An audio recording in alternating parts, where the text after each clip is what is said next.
Epic Games fined more than $500 million over Fortnite's unfair microtransaction practices. FTC claims that Epic Games tricked players into deceptive settings practices. Epic responds. I'm going to have a slightly different take on this than a lot of people, but I feel like this is nonsense. This is absolute nonsense. Now, this has nothing to do with the fact that I just recently started playing Fortnite. I'm no fan of Epic Games overall, but the fact that they're being singled out in this situation is due to their success. It has nothing to do with the specific things as to what they've done. They're not doing anything different than anybody else. They're just doing it better. And so they're being singled out. But there's a bigger problem here, and we're going to talk about that here in just a minute. But let's read what exactly is going on. Epic Games will have to pay $520 million over design tricks to dupe players of millions of players into making unintentional purchases in Fortnite, the Federal Trade Commission announced today. The fine stems from what the FTC calls two separate record-breaking settlements, one of $275 million for violating the Children's Online Privacy Protection Rule, which imposes limitations on websites and online services directed to children under 13 years old. Epic will also have to pay $245 million in refunds to customers over its dark patterns. According to the FTC, Fortnite uses privacy-invasive default settings and deceptive interfaces that tricked players. Protecting the public, especially children, from online privacy invasions and dark patterns is a top priority for the Commission, and these enforcement actions make it clear to businesses that the FTC is cracking down on these unlawful practices, said the FTC chair. And here's what's funny about all of this. Have you heard the FTC talk about Disney?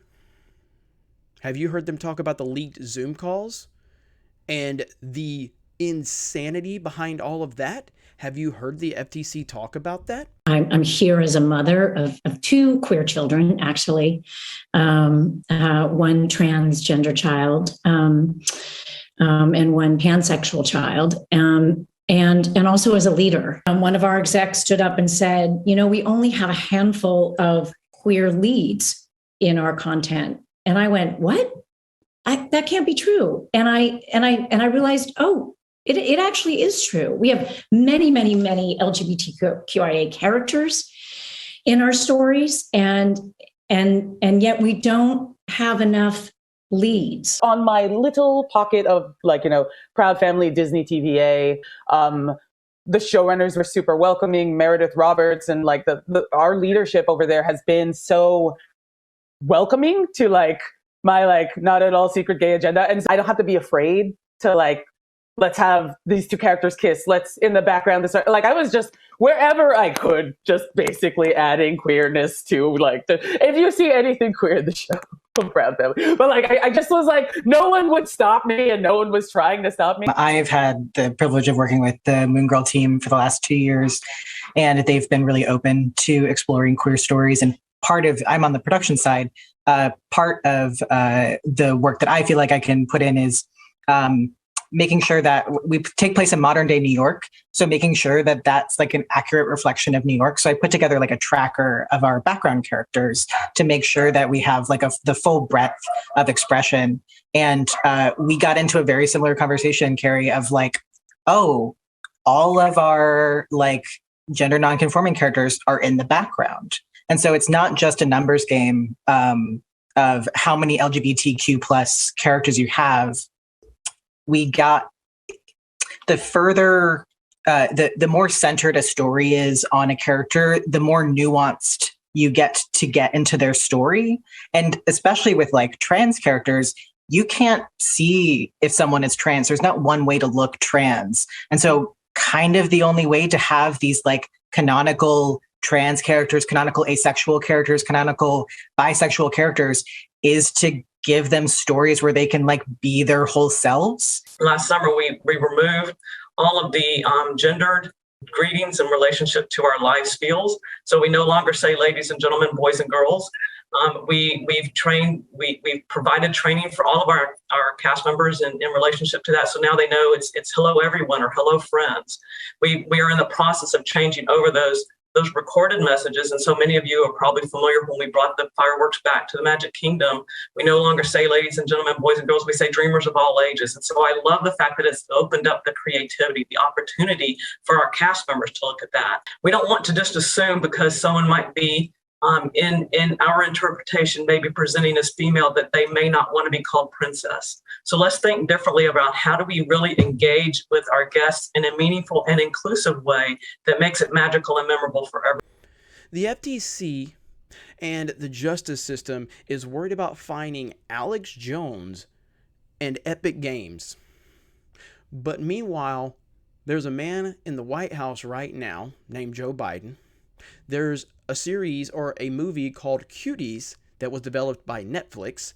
We have Twitter, which has been proven now through all the stuff we have seen recently since Elon Musk purchased Twitter, and the insanity behind what Jack Dorsey and Vagina, whatever her name is, and Yoel Roth, and we've seen what they were doing behind the scenes, and they had no interest in protecting children. In fact, children were very, very much at harm, real world harm on that platform.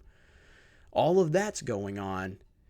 But no, it's okay. Hollywood, we've seen what Hollywood's doing out there. None of that's a problem. But Fortnite, playing a video game, which, where are the parents, by the way? Do we have any parents that actually want to watch your kids? Are you just handing your kids credit cards and telling them they can do whatever they want? That's not Epic Games' fault. That's the parents' fault. Have better parenting. It's not Epic Games' fault that they make a game that kids like and a lot of young adults like, and they're good at what they do. They're not the only ones out there doing games like this. So this is very frustrating to me because I feel like this is a distraction, because I hear this language in here about how we're committed to protecting children, and yet you have a platform like Twitter where the CEO, who's a billionaire, and you have the attorney that was essentially running Twitter, you have the default CEO as well, Yoel Roth. All of these people were putting children at risk, real world harm. But no, let's focus on a video game. Let's find Alex Jones over $1 billion. But Hollywood, not a problem. Cuties, not a problem. Twitter, not a problem. Disney, not a problem. No, none of that's a problem. But the video game is the problem. This is nonsense. And a lot of people are not going to call this out because a lot of people just want to hate on Fortnite because of whatever. I used to hate on Fortnite constantly until they added no build mode. Now I play it all the time. But that has nothing to do with this. I'll criticize Nintendo. I'll criticize Epic. And I'm not really a big fan of Epic Games' overall business model, but they did make a fantastically addicting game. They shouldn't be fined for that. But the leaked Zoom calls from Disney, the executives literally said that they were grooming children. No FTC involvement there. No, nothing going on there. No, we're just going to focus on Alex Jones and Fortnite.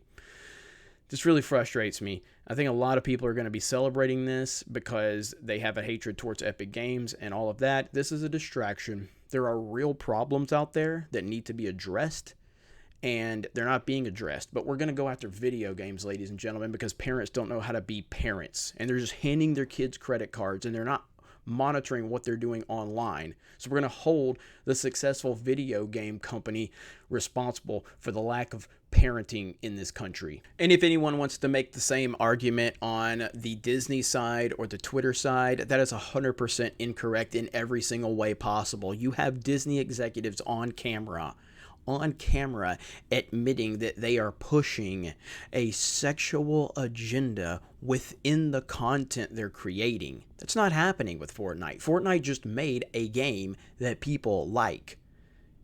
Disney is actually admitting to the not-so-secret gay agenda. Cuties literally exploited children in a sexual way, and there's no mention of that. So again, if you want to criticize Fortnite and Epic Games for their business model, okay, fine. There's a lot of other video games that are doing the same exact thing. They're just not as successful. They're doing the same thing, and I can understand that argument. But to me, this is a massive distraction to try to keep everyone's attention off of the real problem, and it continues that nonsensical narrative about video games being evil. You guys have a great day. Thank you very much for checking out this video, and we will talk to you later.